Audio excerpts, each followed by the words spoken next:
A warm good evening to everyone and a heartfelt welcome to today's discussion organized by Talking Films Online, also known as TFO. My name is Tanmay and I am your host for today's discussion. TFO began its journey with Professor Nikhila and Dr. Geeta Vishwanath in June 2020 during the lockdown. Over the years, TFO has metamorphosed from a spontaneous idea into an expanding community of cinephiles encompassing scholars, researchers, students, professors, filmmakers, and anyone passionate about cinema. We are delighted to have sustained this forum thanks to you, our beloved participants, who gather every Saturday at 9 p.m. as per India Standard Time on Zoom to talk about cinema. It has been TFO's practice to invite individuals to select and lead discussions on chosen films, which participants are free to watch at their own time and place. TFO has the pleasure of hosting eminent filmmakers, professors, scholars, cinematographers, and editors like Aparna Sen, Amol Palekar, Girish Kasaravalli, and Adur Gopalakrishnan. Our journey has also included film festivals such as South Asian, East European, Iranian women's cinema, among others.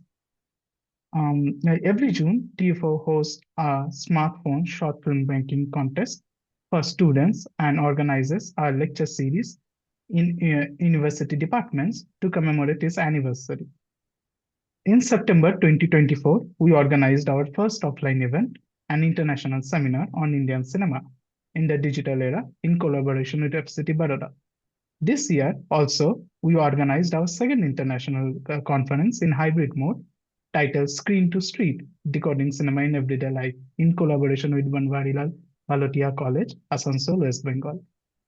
Friends, for tonight's discussion, we'll focus on the film Baaz, directed by Guru Dutt. It is a part of our month-long celebration of the legendary Guru Dutt's birth centenary. The film has been chosen by Dr. Sandip Chatterjee, who will also lead the discussion today.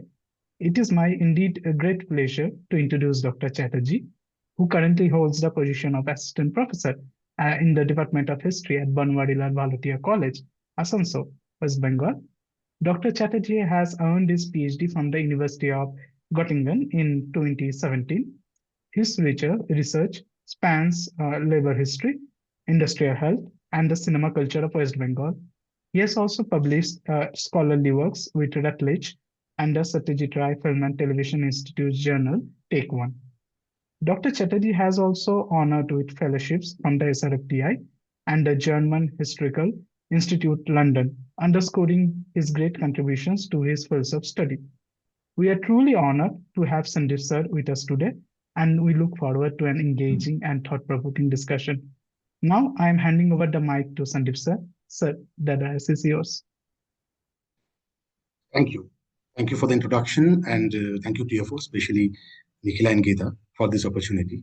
And again, I picked this film because I'm a practitioner of history. I'm a student of history, and this theme points to the large literature in oceanic trade and oceanic history concerning Malabar and Calicut.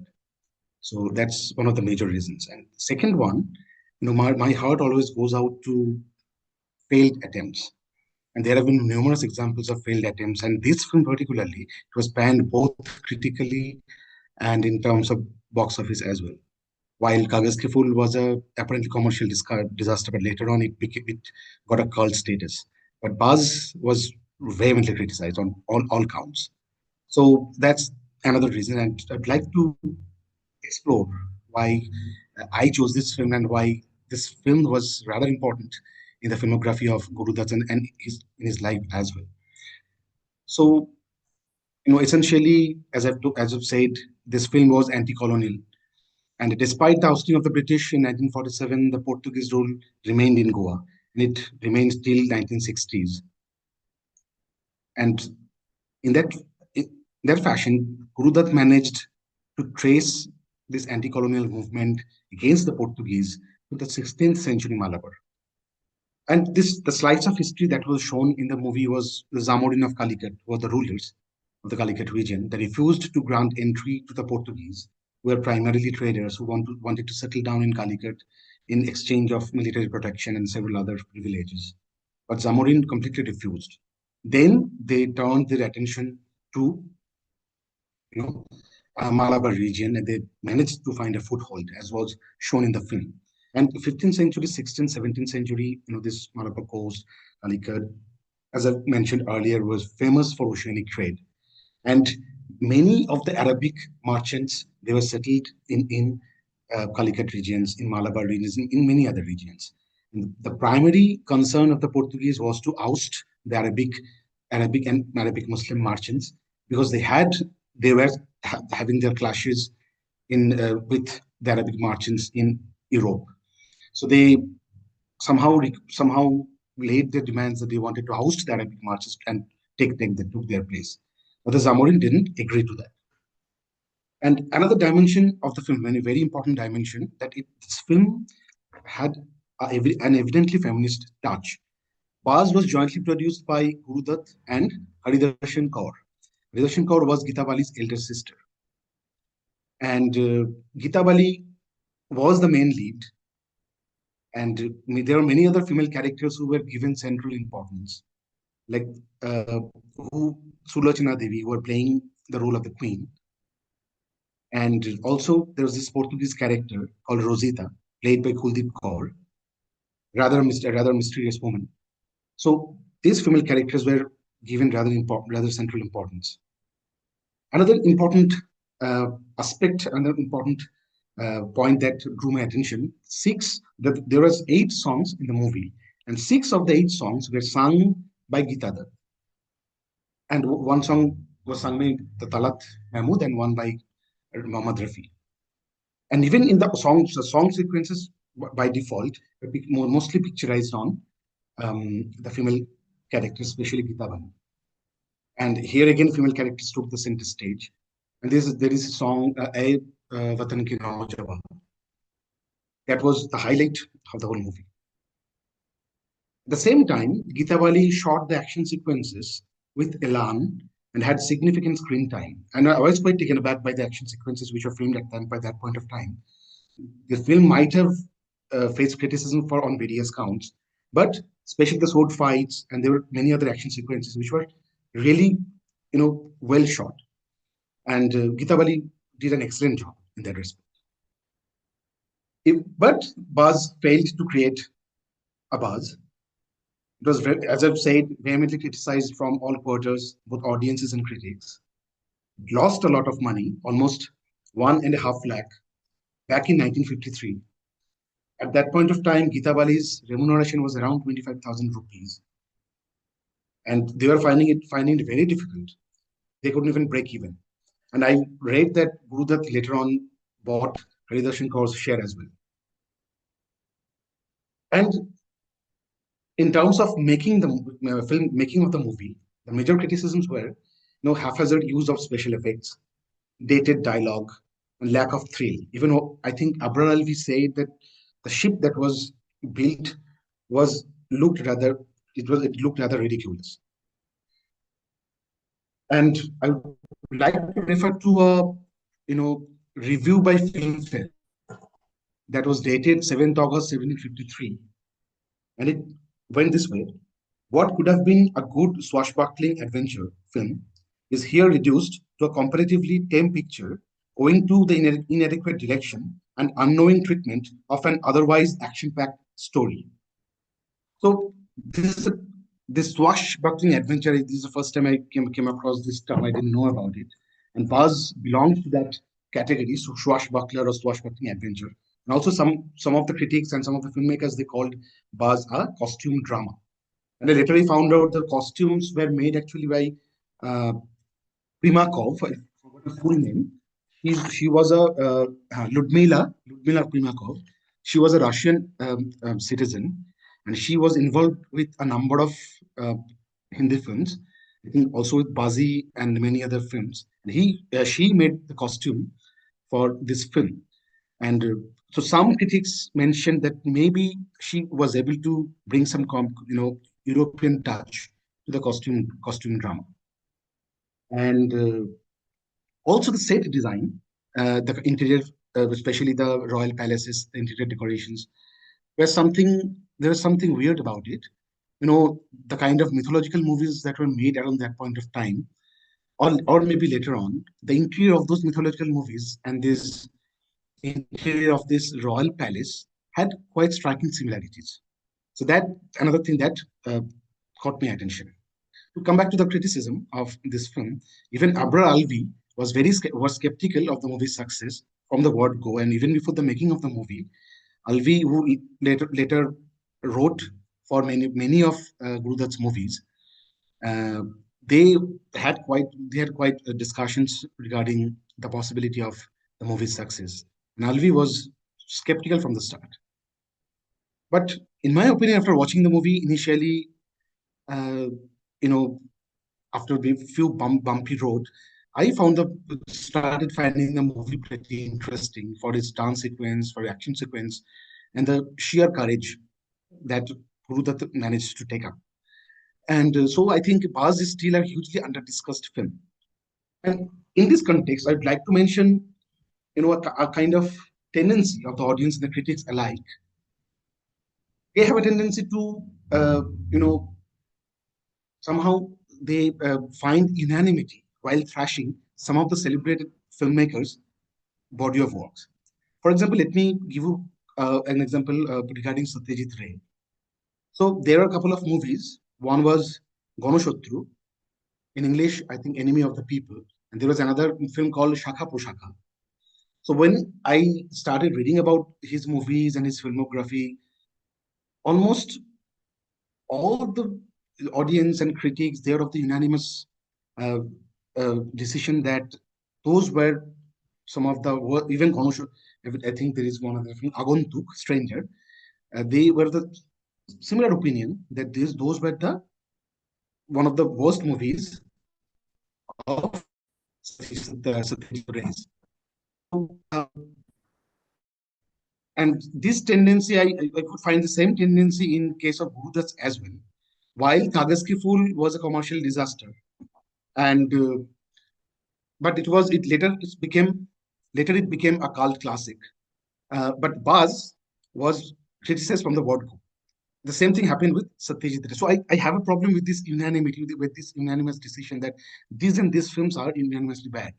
So film is a very personal medium, and it has to vary from person to person, the interest, the reception. But in some of the cases, especially involving the famous directors, this unanimity really troubles me. But let us focus on what Buzz could achieve. You know, some of the dance sequence, especially the song I referred to, a Vatan Ki Naujawaan, which was shot on the ship that they designed, and the dance style they might remind us of the dance style emulated by Uday Shankar. Because we all know Guru Dutt, earlier in his career, he was trained in the Uday Shankar Dance Academy in Almora. And he actually began his career as a dance director. There was this film called Hum Ek Hai, and he was the dance director of the movie. That's how he started his career. So the song sequences were quite interesting and might remind us of the Uday Shankar's style of dancing. And again, this particular song and many other sequences, they might have traces, in my opinion, of theatrical productions and essence of the IPTM movement. Even as we all know, Guru Dutt started his career working with Prabhat Films. And in Prabhat Films, whoever was associated with the production company, they had to learn different skills, different tricks concerning filmmaking, and couldn't restrict themselves to one department only. And Guru Dutt uh, did the same, and he learned different tricks and different skills pertaining to filmmaking. So, in my opinion, it was a brave film, and especially considering the technology that was available at the time, and it was a courageous decision. And most importantly, Guru Dutt was still exploring different genres, and Baaz paved the way for his future endeavors. In this context, I would like to deviate a little bit, in the sense, how filmmakers begin their career, how filmmakers start off with one kind of film, then move on to other kinds, and how they fare. Do they do better? Do they lose their stronghold or foothold? So I like to divide in this deviate in the sense, like I'm very fond of Hollywood movies and Hollywood kind of Hollywood movie that's produced by Hollywood. And if we cite the example of Christopher Nolan, he created a short film called Bag, then made a film, rather longer movie called Following, which was a black and white movie, and he used to shoot this movie every single weekend because they made the movie in shoestring budget. And then the Hollywood studio, got to know about him, and they invited him to make a movie called Insomnia, which was a remake of a Scandinavian movie, a famous movie. And he started out his so-called Hollywood career with remaking a movie. But afterwards, he became part of the blockbuster movies and some of the celebrated movies of Hollywood studio system. But the same cannot be said with many other directors who are not as fortunate, and they are not necessarily very celebrated or very famous filmmakers. And that's another point, that film, discussion about films might be a bit more inclusive, and might include filmmakers that are not so famous, that are not so celebrated. But I'm referring to them because I found a pattern in the working of the studio system. There's this filmmaker called Colin Trevorrow. He, when later on directed this rehash of a Jurassic Park movie called Jurassic World a few years back. Jurassic World was a blockbuster movie, but critically it was not acclaimed, and thematically it was not really appreciated. Before Jurassic World, he made a movie called Safety Not Guaranteed. It's a time travel movie, but it's a low budget movie, but high concept movie. It's not like full of spectacles or anything. But the soul of the film was pretty interesting. So then again, Colin Trevorrow became part of this Hollywood tentpoles and directing one after the other big budget movies. But he never managed to make another Safety Not Guaranteed. Same was true with Josh Trank, another American filmmaker, who later made Fantastic Four, which was a box office disaster. But he was picked up by the studio because they saw his work, which was Chronicle a few years back, I think 2012, which was again a low budget sci-fi movie about telekinetic powers based in an American suburban area, and involving two friends. One of them was Michael Jordan, who starred in a movie called Sinners a few months back. But the thing is, again, Josh Trank, after making Fantastic Four, he's still struggling to to make another movie of the stature of Chronicle. Let me cite another example, and this is not an American filmmaker. He was born in Wales, International. Then afterwards, he started studying about Indonesian martial art of Pencak Silat, and he became very heavily interested in that. He moved to Indonesia with his family, and he ended up making 3 or 4 movies, Indonesian movies. One was Manantu, and then there were a couple of other movies which put him on world map, especially as far as uh, action movies were concerned, especially these martial art movies were concerned. It was called, first of all, Raid, and second was Raid 2. And he also discovered an Indonesian martial artist, Iko Uwais, who later became part of many of Hollywood ventures. But the irony is, Gareth Evans decided to, this Welsh director Gareth Evans, he decided to move back to Wales in 2015. After moving back, he hardly found, he hardly made any movies that could match the stature of Raid or Raid 2. So why I'm discussing all these filmmakers, because I'm trying to demonstrate how first-time filmmakers or filmmakers making the second or third films, how they were faring, even in modern day. And sometimes they're making the right choice, sometimes they're making the wrong choices, sometimes studio system are absorbing them, and they're losing their creative identity and creative freedom. And sometimes they somehow they, for different reasons, for different contexts, they find it difficult to get back to their earlier uh, making or earlier creativity. I would like to mention, since I'm from West Bengal, the scene of Bangla film industry in today's time, and we all know the film industry is suffering. And there has been this huge legal tussle between a federation of technicians and one of the directors' guilds, and it's still going on.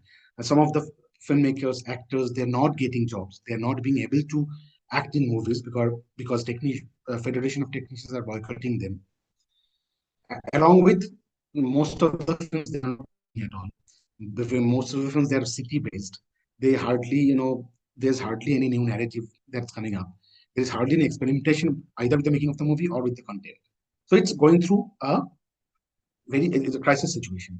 So if we go back a few years, we came across a number of filmmakers who were, who came up with very interesting movies. For example, there was who made uh, Foreign, and but after making that movie, uh, he found it very difficult to find another producer.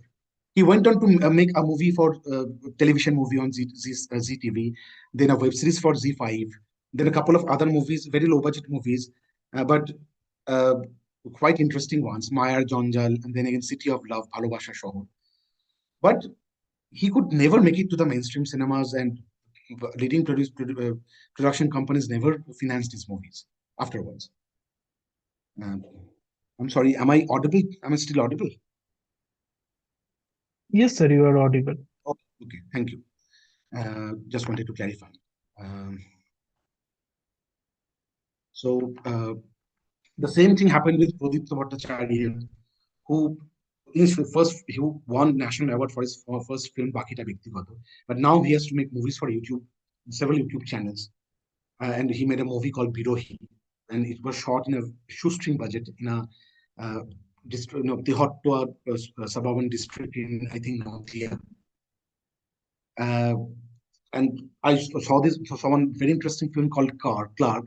It was about a typist and his both mundane and surreal world way back, and directed by Shubhadra Chaudhary, but he never made another movie. At least I haven't seen any other movie by him.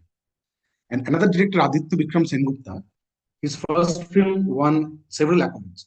Asha Jawar Majhe, I think the English title was Labor of Love, and it received, I think, best sound design at Venice Film Festival, and it had got several awards. But back home, he is not as celebrated as one should be, and now he struggles to even release his movies in the West Bengal film circuit. So while I'm referring to all these filmmakers, thankfully, even after Baaz, which was a failed attempt for Guru Dutt, which was commercially and critically uh, banned, Guru Dutt sailed through the murky water of Bombay film industry and stayed afloat, albeit in a different scenario. And Arti Wani, while talking about Pyasa, she, I'm quoting her, she said, quote, Pyasa's bleak vision of a dysfunctional nation, unquote, and vis-a-vis, I'd like to place Baaz against the dysfunctional nation that was shown in Pyasa. Baaz was about a wretched town that came to life and ousted a foreign power and geared towards a national identity. Although there is this, we have to remember, at the end of the movie, the character, Guru Dutt's character, I think, he called Malabar their Watan time and again. Along with Guru Dutt, many other characters, they were also calling Malabar their Watan. And another point that I've been reading about Guru Dutt and listening to different discussions, and we have this fetish of incessant discussion of uh, Guru Dutt and Wahida Rahman's relationship and its impact on his film and filmmaking. And I find it quite far-fetched and overdone. The commercial failure of Kagaz Ke Phool adversely affected Dutt more than his alleged coachman, rather, and later on breakup with Wahida Rahman. And at the end of the day, he was a filmmaker and prone to design his uh, cinematic set pieces, keeping in mind audience's reaction as well as artistic efflorescence. And we tend to find biographical tone in most of his celebrated films, be it Pyasa, be it Kagas Ki Phool. And here is Baaz is a nice and refreshing break. Because Baaz managed to drift away from the so-called real-life influences, at least as far as Guru Dutt's life was concerned. And another point, the interesting point that I found out, most of its films were focusing on the city and city life, while Buzz is a welcome break and a different, and in a based in a different time frame altogether. Again, I'd like to reiterate the feminist touches of the film, The Buzz, and there was 3 or 4 dialogues that I'd like to refer. I initially planned to show some of the clips, but I think that sometimes it breaks the flow of conversation and it might be a bit distracting. There was this dialogue which Guru Dutt's character said, "हम हिंदुस्तानी औरतों को इज्जत करते हैं, लेकिन उनके सामने झुकते नहीं." So translating, we do respect Indian women, but we don't go down before them.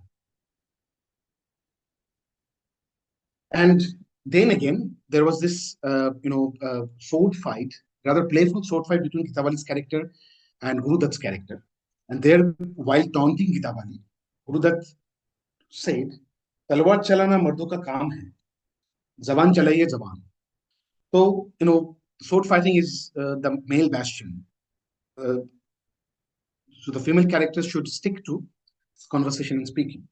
So there was this dichotomy that we could find in the movie. There,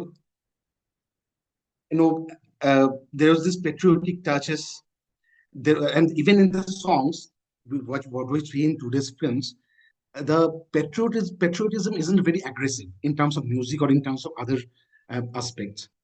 And but sometimes the characters were also trying to break away from this feminist mode as well. Or and there is another remark by one of the characters, Hindustan के औरत मर्दों से ज्यादा बहादुर होते हैं. So the women of India, they are much more courageous than the men in India. So there have been examples I've mentioned earlier, I'm mentioning now, of rather a feminist perspective that we could find in the movie. Then in the historical context, as I've said before, that the Portuguese were trying to oust the Arabic merchants from the Calicut region and also from the Malabar region later on. As we've seen that they arrested one of the Muslim characters who was a merchant, and they're sending him to different place altogether. They captured him. They made him a captive, and these things were actually happening. And this were concerning the spice trade. Initially Portuguese came, then the Dutch found their way to India, and they were all at loggerheads with each other. And it was mostly about the spice trade. It was mostly about who would, influence the local rulers, the Zamorins, or the other smaller rulers, like it has been shown in the Queen of Sulochana Devi. So even historically, and there, as I've mentioned, has been a huge historical literature on oceanic trade concerning Malabar, Calicut, and many other regions, and involving the Arabic merchants, involving the Portuguese merchants, involving their kind of ships they had. Arabics had their own ships, Portuguese had their own ships. So there has been interesting literature around that. So the film was, they managed to take up these brave themes and these challenging themes and turn it into a movie. Of course, there were several drawbacks, there are flaws, but especially on these counts, on counts of historical context and on counts of feminist perspectives, I think the movie scored quite well. That's it from my side. Thank you. Thank you very much, sir, for such a wonderful and informative discussion. Now the dice is open for everyone, and I request others to please come up with your comments and questions if you have any. I'm starting with Nikhila ma'am and Geeta ma'am, please. Thank you, Okay. Sandeep. Oh, sorry. Geeta, do you want to go? No. Go ahead. No problem. Okay. I'll come in next. Okay. Sandeep, thank you so much for asking us to watch this film. As you said rightly, this is a film not much discussed when we talk about Guru Dutt, because the last films of Guru Dutt are the ones that have kind of captured, as it were, the essence of the Guru Dutt persona. So more than the films themselves, it seems that, as you said, the biographical elements have somehow gotten inextricably linked with the later films, and therefore have caught critics and also scholars' attention. What struck me first about this film was, I mean, as I told you before we began this discussion, which Hindi film even bothers to talk about history in the South? So it was so surprising, to find the location of the film only came by and by. I was not sure where it was located. But later there are multiple references to Malabar and so on. So I was just wondering if there is anything in the history books to refer to a figure like the falcon over there. So is he drawing something from history? Was something that I was thinking of.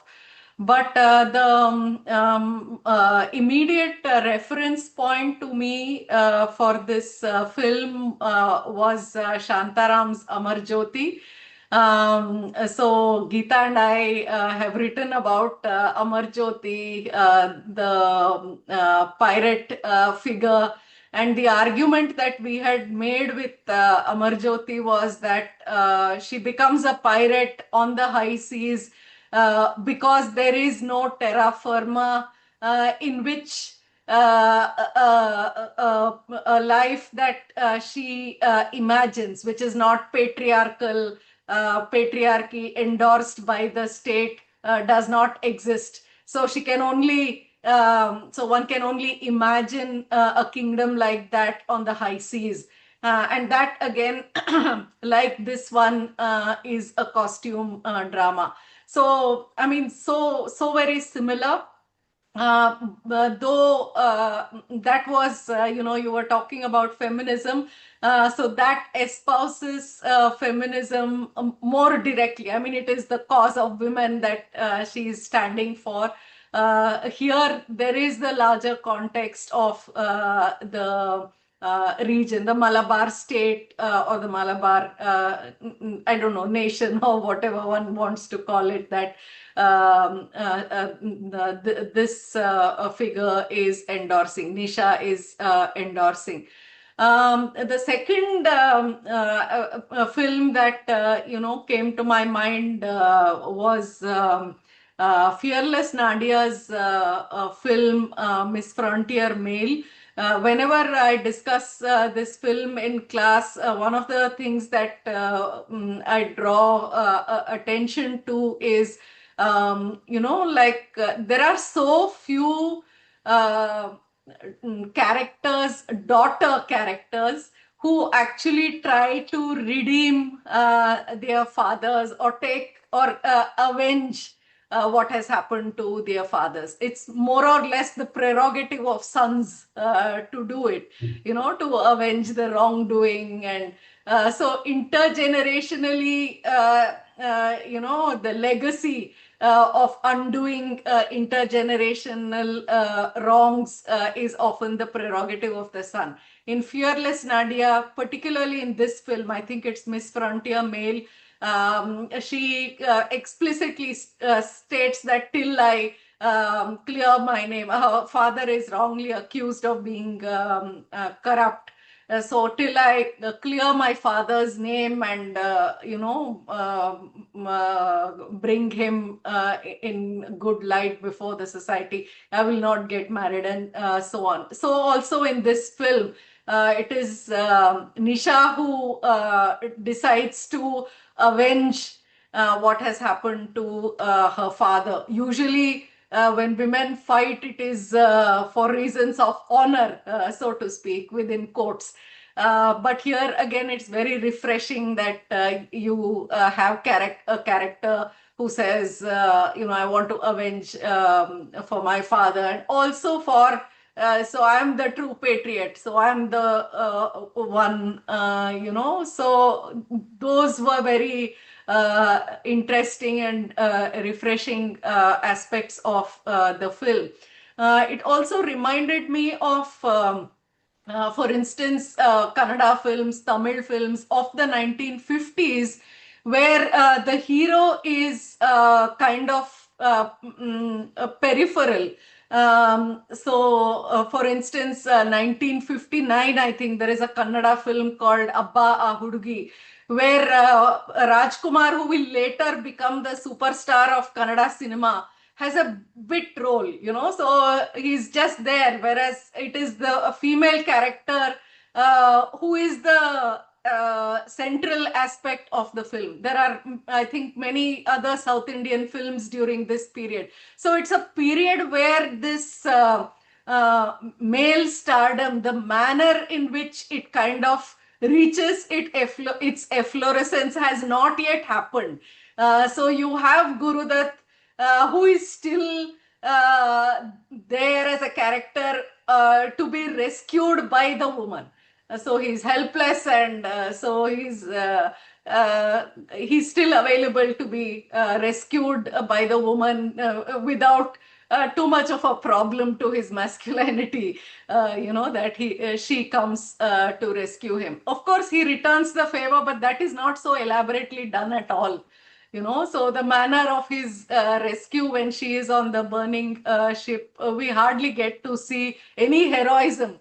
So that is what kind of reminds me of many films of the 1950s in the South, where the hero is somewhat a peripheral figure, more a kind of accessory to highlight the centrality of the female figure than a hero in his own right. So historically, I mean, you're the historian. I'm not talking about that history, but film history. In terms of film history, I thought this is a very interesting film. That tells us of the paths not taken. So you were talking about its lack of success and how that fascinates you. The lack of success for a film historian is fascinating because it also tells you the paths not taken.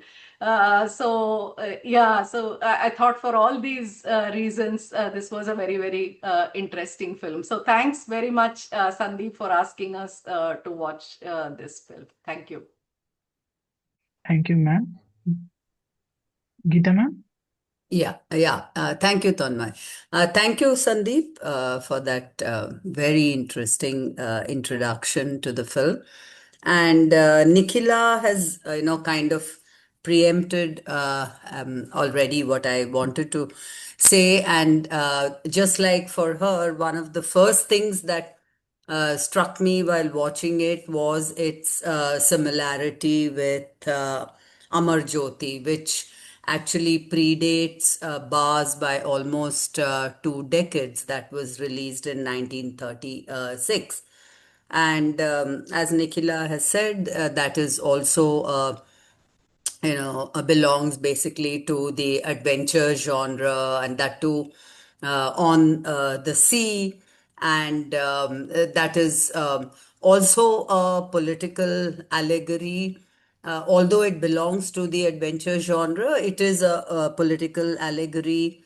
And just like Bars, it has, really strong female characters. And interestingly, the villains in, the antagonists in both the films are, they're kind of embodiments of structural tyranny. For instance, in Baz, Barboza is, like he represents colonial power. So it is the structures of colonialism that gives him that kind of power. And in Amar Jyoti, of course, it is patriarchal power. So these are some of the striking and very interesting similarities between the two films, apart from certain others like the mise-en-scène, where you have ships and coastlines and battles and all of these. And uh, what also another thing that I found interesting was this is Guru Dutt's first directorial venture, and you can see that that romantic loner, that is something that gets associated with the characters that Guru Dutt portrays in his films. And you can see an early representation or an evocation of that kind of a figure in this film as well. And also his cynicism about the stability of romantic relationships. In fact, in a dialogue with Geeta Bali, he says, I don't know if there can be something called permanent love. So it kind of foreshadows the rest of his oeuvre. So these are and very interestingly, just this morning I had visited the castle in Surat, which was built in the 15th century, basically as a defense against the Portuguese forces. And there I found, the book of Duarte Barbosa, and his dates are 1480 to 1521. And in the year 1510 he was in Surat, a Portuguese writer and officer from Portuguese India. Now, I mean, because Barbosa is a common name in Portuguese, probably the antagonist is Barbosa in this film. So I'm not sure there is any reference to this character, but it was just a coincidence that this morning when I visited the place, I saw this, in the museum there. And this is the book. I don't know whether you can see it. So, so we can't say it's based on this character, but it just, struck me. Okay, thank you so much, Sandeep. Thank you, Tanmay. Can I just add to what Could you Geeta please just repeat the said? name of the book? So yeah, It's called The Book of Duarte Barbosa, Duarte Barbosa, Barbosa. I was going to say that the book of Duarte Barbosa is it's a traveler's book, kind of like Ibn Yes. Battuta's book, if I'm right. But he actually documents something about the ruler of Calicut as Zamorin. So the Zamorins of Calicut, which seems to be a Portuguese adaptation of Samudran, right, which means the sea, is documented in the early 1500s by Duarte Barbosa, from what I know. So there is a Calicut connection specifically there that I think is interesting for the film to be then set in the Malabar, right? I think there's the early sort of exchanges with the Portuguese there are can be traced to some of these sort of exchanges between how they're historicizing us and so on. So yeah, it's interesting. Thank you. Yeah. Thank you, Pallavi I ma'am. was, Thank you, yeah, and Pallavi. I was going to also say what really interested me. I had never seen Baaz before, so this was really delightful to watch. It was a fun Friday night watch for me. The thing that interested me is that one of the big legacies of MGR in Tamil cinema was doing a certain kind of swashbuckling hero. It comes about in the 60s. The most well-known one is called Aayirathil Oruvan, or like One in a Thousand, and it features Jayalalitha as a princess. But it's very striking to me how the Tamil swashbuckling oeuvre by him, Shivaji Ganesan, a bunch of people in that era, is very much about a subaltern hero. M.S.S. Pandian has written about it in The Image Trap.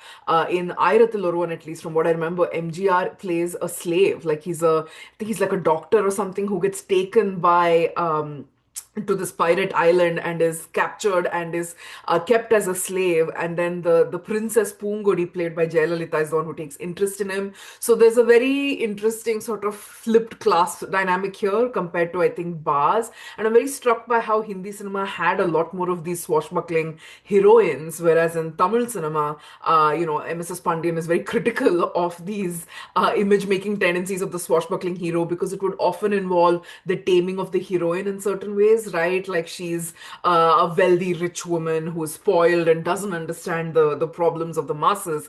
And it is this kind of, piratic sort of figure who will then both fall in love with her and in the process domesticate her. And I don't see that in Baaz at all. And in fact, it seems to me like Haridarshan Kaur's impact as a producer, as someone who had creative control on the film, really allowed Geeta Bali to have that kind of empowered role, right, within the script itself, even though they won't let her go too far, right? Some of the dialogues are interesting in how even he's kind of like, don't be that much of a man, come back to femininity in this way. And I was wondering if you could talk a little bit more about Haridarshan Kaur in the context of, I guess, like female production economy. Like there were many more female producers in early Bombay cinema that slowly fade away by the time we enter the late 50s, early 60s. And I don't know if you have any thoughts about that or you're aware of that, but I would love to hear I think some of Debashri Mukherjee's work talks about this, but if you have connected that at all to what the Kaur sisters and the Bali sisters were able to sort of, I guess, achieve or insert into this very sort of chaotic landscape of early Hindi cinema. Thank you very much for the presentation, by the way. I really enjoyed it. Thank you so much. No, I didn't really find out. I didn't really come across many other female producers. I mean, I read a couple of books. One is this 10 Years with Guru Dutt, Abrar Alvi's Journey, this book by Satya Saran. And there I found references to Haridarshan Kaur, and another book, I forgot the name, by Firoz, I think. I can tell you the name later. But what I found out was Guru Dutt's, again, it's about personal matters. Guru Dutt's cousin, Yashwant, who played the character of his brother, his cousin, he actually was interested in Haridarshan Kaur. He wanted to spend some time with her. And somehow that uh, gave Guru Dutt some kind of a leverage in that filmmaking. And also, Abrar Alvi used to drive. Actually, I think Abrar Alvi's cousin was Yashwant, not Guru Dutt's. And Abrar Alvi used to drive Yashwant to the movie sets. And apart from that, I didn't have much information. Although, of course, I'm interested in this, and these questions and your comments are really with Geeta, Nikhila's, and yours, that I have to find out about more swashbuckling movies, especially concerning female characters, and at the same time, about female producers. Thank you, sir. Thank you, Pallavi ma'am. Now, may I ask others to please come up with your questions or comments if you have any?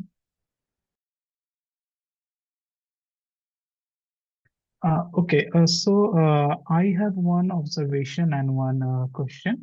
Now, sir,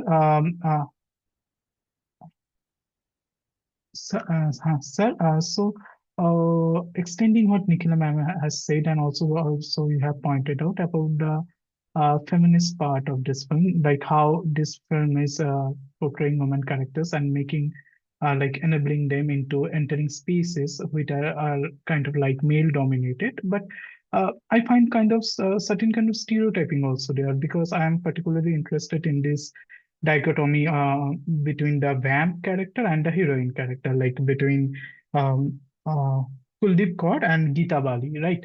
Although it is not something that Guru Dutt did anything new, if we go to Hitchcock's and see his films, like Vertigo also came up after this film, but there's this dichotomy between the blonde and the dark-haired girl, like who is the good one, who is the bad one. You can easily identify it in Hitchcock's films through their hair colors and appearances.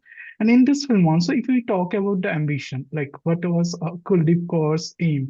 Her initial aim was to woo the hero. Right. But Geeta Bali wanted to avenge her father, and extending this, she wanted to avenge her nation. So basically, if you connect anything to nation, is it becomes initially sanctified, it becomes glorious. So of course Geeta Bali is the right woman to follow, she is the right woman to yeah, to look up to, but not Kuldeep Kaur, because her aims, her ambitions, and her way of like doing those things to the hero, like to him, is not something you should follow. So the film is also kind of like putting these prescriptions to what a woman should be. So in this sense, it also becomes like a bit problematic. Like it is giving the woman the space to think them that they can also enter into these like male dominated places, but also at the same time they have to behave in a certain way to be the right women, to be the women whom the society can look up to. So that's one thing. And one question I have, which I was also talking about before the discussion, like at the music of the film, I think one music I'm very certain of that I heard at several times within the film, that Guru Dutt was using what 20th century Fox music. Like 20th century Fox used this music with their emblems. So I was just curious how Guru Dutt did that, and was there no repercussion about anything? That's it. No, I didn't really come across any reference to 20th century folk music. Could you uh, name the songs that were, or the backgrounds, was he using in background score with all the mainstream songs? No, it was yeah, initially used at the very beginning of the film when you saw the flag like in the market scene, and at Okay. least twice I saw that. It was like a kind of trumpet like of sound, like 20th Century Fox used this with their logo. That at least the version I saw, there was this music, and heard that music like twice in the film. So that's it. Yeah. Okay. Okay. No, I have no idea. I have to find out first of all, and secondly, yeah, I'm not saying that Guru Dutt did something new as far as the thematic, the themes were concerned. Where he excelled, or what tried to excel, was in terms of technology or action sequences, dance sequences, and fused theatrical productions with filmmaking. And also we have to understand that he was just starting out.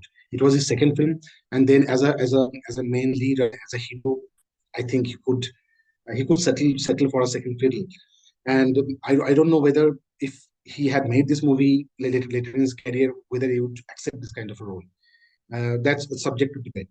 And then again, he was deeply influenced by not only Hitchcock, more by Orson Welles and noir genre, and this uh, Nikhila, I think Gita was talking about this romantic loner, where while in European, in American films context or in noir genre, we are seeing a number of male protagonists, especially Humphrey Bogart and Robert Mitchum and many other main leads of this genre, who were not exactly romantic loner, but they are kind of some were playing a detective Arthur Marlowe, or some are playing different other characters.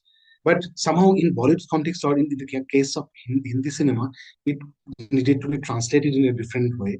So maybe that's one of the reasons they came up with that image of a romantic loner. Also, in during this Cold War scenario, many of the films were being made based on spy dramas, especially written by John Le Carre, and even before that. And in those cases, this lone wolf kind of a concept was, coming to the fore. For example, The Spy Who Came In From the Cold, maybe I think it was written or maybe released later. Spy Who Came In From the Cold, and many other movies based on the spy dramas. This was an image of kind of a lone wolf, and loner, but not really in a romantic way. But there are certain socio-political elements attached to them. So somehow Gita's remarks, this piqued my interest, and somehow maybe this image of uh, romantic loner, lone wolf, or the loner in the genre of noir films needed to be translated as per the preconditions of Bollywood film industry, and then maybe the makers of different films came up with the image of romantic loner. Maybe, and and yeah, that's one of my observations. And I'm sorry, my connection was lost, so I couldn't respond to Pallavi, and so I didn't really find much information about Haridarshan Kaur. But I think I have to find some archival records. I think there is one archive in Pune, film archive, and I need to access that. I don't know when I can, but whenever I can, I would definitely take up this matter and find out about uh, the female producers of yesterday, especially in 1950s, and also this reference to Kannada films, as Nikhila said, in 1960. I need to find out about them. And your reference to Tamil films or Telugu films of the swashbuckling genre, especially Tamil male-oriented films, swashbuckling genre. I need yeah, to find it's out about Tamil films of Tamil films. the actor MGR, MG Ramchandran, Right, right. who would end up starting the DMK, like the AI DMK party actually. And he had a very long partnership with Karunanidhi, who was a dialogue Mm-hmm. and screenwriter for some of his films, very much championing a sort of underclass, subaltern figure who would fight for the masses, so to speak. But the big one that I'm thinking of is Ayirathil Oruvan. Look for One in a Thousand. That is the name of the film in Tamil. It very much has the elements of like piracy, princesses, and um, people who are oppressed by horrible landlords and kings, basically.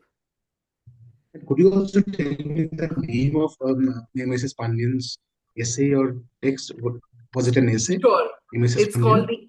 the Image Trap. I just put that there, and the film also. I think it was a 1965 film. I just looked it up. That's the name of the Mm-hmm. film. So if you want to note that down too. Okay, thank you so much. Thank you very much, sir. Is there anyone else who wants to add anything to this ongoing discussion? Any new take or comment? Yeah, can I come in? Yeah, please, Anna. Okay, thank you so much, Sandeep, sir, for joining our platform of talking films online, and for yes, thank you so much for introducing me and the rest of us to this movie, which maintains a unique a certain sense of uniqueness and in terms of how the previous movie has been directed by Guru Dutt. So this movie felt like a complete roller coaster, or like a day out thought adventure. As a female, I thoroughly enjoyed watching a female captain in the ship and a female taking lead, much as Nicola ma'am also pointed out, the very attainment of this responsibility taken by the female to avenge her father's death, which is often what we see taken up by men. So the movie seems to have challenged patriarchy in a lot of ways, but then you also mentioned that there are certain instances and moments in the movie wherein we come across those deliveries of expressions where, as Guru themselves say in the movie, that they shouldn't think about war and violence. They should only think about how to deliver commands. So something that I also kind of came to find out was this post-colonial picture of the movie, as we see that the Portuguese are there as if to invade. They're all somehow intended to look for properties and ownership. But amidst that, how I connected this to the other concern of my, you can say, just my watch of the movie is racism. That was also, I do not know if the movie challenges that or brings that up as part of the post-colonial, as part of the colonial time. We have a character in this movie and also in the previous movie that we watched in Baaz, who is a master who offers massage. And I also came across a few, at the least of all, two other actors who have been part of Baaz as well. This is a character who constantly speaks of having dark skin and black skin when they are to go with disguise, and they try to convince the female captain in the ship that they are not Portuguese, they are Indian because they have dark skin. And so I think that was interesting because this is so essentially a part of the colonial picture of the movie. But my question to you will be, do you think that the movie challenges this? Because I didn't really see much of a resolution to that, to this particular problem. And if you think so, then how will you kind of justify this? Did the movie challenge the idea of racism, or is that your question? Or Yes, sir. On the face, I didn't really come across. I mean, maybe it's my own fault, but as I think you are referring to the character Rosita's reference when she was captured, and then she denied that she was a Portuguese and she's of Indian origin. Maybe you were referring to that same. But apart from, you know, the everyday torture and exploitation on the on the sailors of the market or on the residents of the Malabar region, I didn't really come across many instances where the movie tried to grapple with the concept of racism.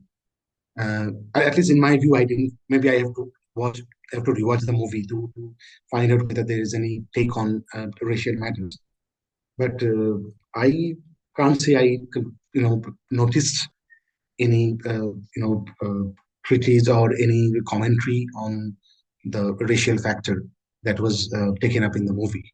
Apart from, yeah, as I've mentioned, Rosita's character, and then again in the beginning when um, the army men of Portuguese of Barbosa, they were constantly attacking the sailors and mostly the women sailors and their household, and also they're capturing the Muslim merchants, and that was also to do with the religious matter, which was carry forward from their the tussle in the European context, the Portuguese and the Arabic merchants.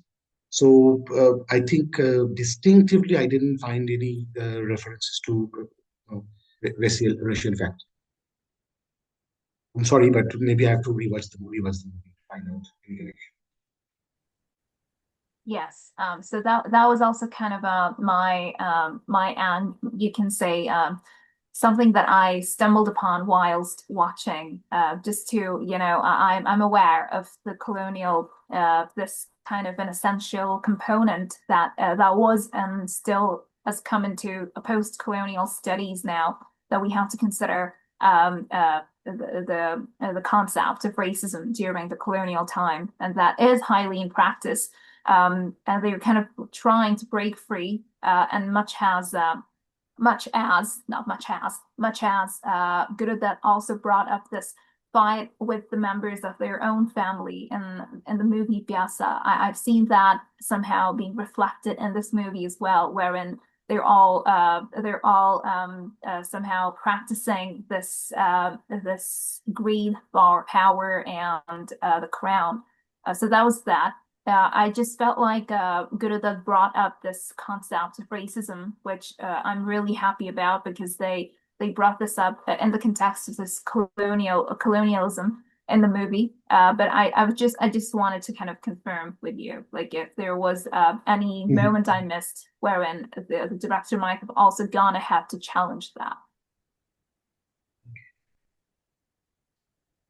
But I will thank you so rewatch the much. movie. And if I stumble upon something related to this, I will definitely let you know. Thank you so much, And sir. another thing is, another fault of mine is I haven't seen any other Guru Dutt movies. This is the first time the first movie I've seen actually, and I'm quite ashamed to confess. But the thing is, now I will. But before watching other Guru Dutt's movies, I think I will watch One in a Thousand, then Amar Jyoti. Definitely, I will watch Amar Jyoti, then One in a Thousand in that fashion, and then maybe I will move on to movies made by Guru Dutt.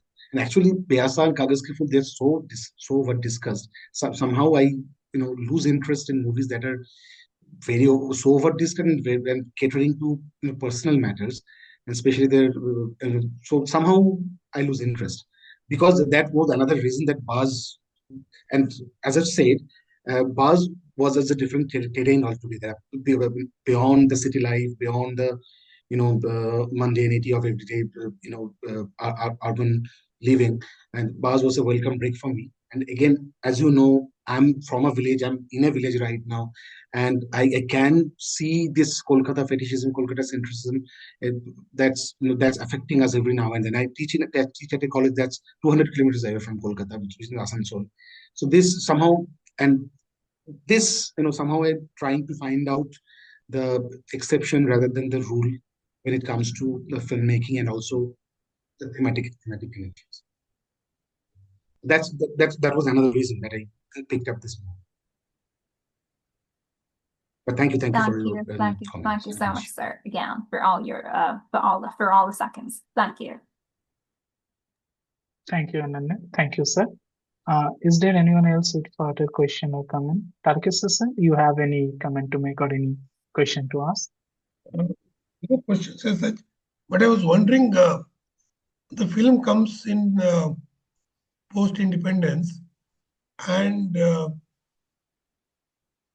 nationalism was ripe, uh, but somehow the Malabar gets accentuated in the narrative. It doesn't get completely appropriated for the Indian nationalist politics. That I was thinking why it is happening so. Is it because somehow Guru Dutt had an affinity to Malabar because he also comes from the Canara coast, which was close to Malabar. He grew up there. Is it because of that, or why there was a disjuncture between the larger discourse that was uh, in the air in the 1950s and the movie?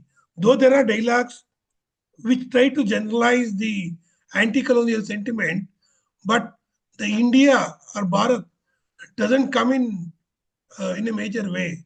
It is Malabar. Uh, that was quite interesting. As others have also pointed out, the local references to the kings and the cities, they're all there. It is so rooted in that sense, uh, not being appropriated for the larger anti-colonial nationalism, that is Indian nationalism. So the even the personal grudge and personal enmity to attack Portuguese is very much there. Though it tries to bring in that personal grudge and enmity with that of the general discontent among the people, that more looks like a kind of trope that was already established in other narratives, both literature and film. It doesn't fit in easily. So that historicity is still there. It is not being completely appropriated by the pan-Indian anti-colonial discourse. I think that was quite interesting. Maybe that would be one of the reasons why it did not click the way other film clicked in the 1950s.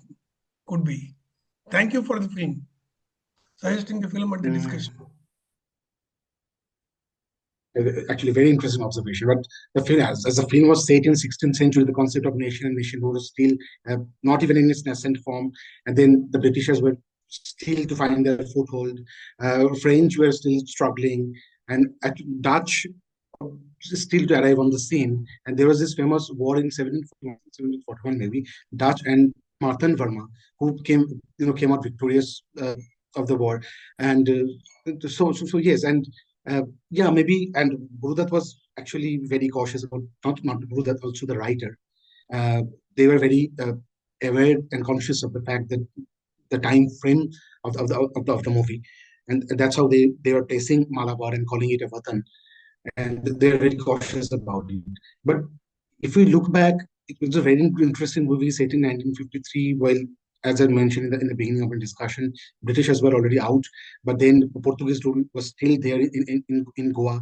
And I've read that Guru Dutt has always been interested in Goa, and so he was directly, you know, addressing the Portuguese colonial presence in Goa at that point of time. Although he traced back that origin to the 16th century. So thank you for the observation. I don't know whether this was a reason the film didn't click or not, but very, very interesting observation. Thank you. Thank you, sir. Is there anyone else with further question or comments before we close for today? I think we are done today with the Q&A session. Now, before I offer the vote of thanks, I want to request everyone to please switch on their camera so that we can take a collective photo of us. Is Ananya taking the photo? Yes, and that's done. Thank you so much, everyone. Thank you very much. Now, I will offer my formal vote of thanks before we close today. Thank you very much, everyone, for joining today's discussion. Now, on the verge of closing today's session, I want to convey my warm regards and deep appreciation to everyone present here. On behalf of TFO, I want to thank Sandip sir for making today's evening so enriching and deeply rooted in our love for cinema and also in our love for Guru Dutt. I also thank my co-interns for their relentless efforts in making this community active and running. And finally, I want to thank Geeta ma'am and Nikina ma'am for materializing this community. So this is a wrap for today, and until we meet again, thank you and good night. Thank you. Good night. Thank you. Thank you, Sandip. See you Thank you. next Thank Saturday. you.